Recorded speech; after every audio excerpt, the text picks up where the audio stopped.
Raghubir स्त्रात number 6 तोड़ताने से श्रीमती एसलीन जग्गो दुकालू सौख के साथ ये सूचना देती है। एतवार मार्च के 10 तारीख 78 साल के उम्र में श्रीमती एसलीन जग्गो दुकालू के पति राजेश शैलेश और सतीश के पिता, पतों के ससुर, लड़कों के आजा, अजवा ससुर और पर आजा रघुबीर स्त्रात नंबर 6 तोड़ताने के रहने वाले श्रीमान लुत्विक सामी प्रसाद जग्गू की मृत्यु हुई है।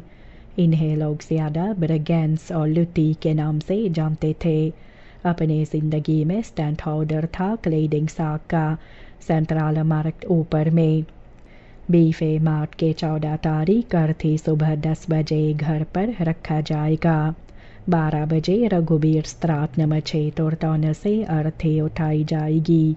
दिन में 2 बजे वहनाजी पर दाह क्रिया की जाएगी। बैठक घर पर की जाती है रात में 7:30 से 8:30 बजे तक।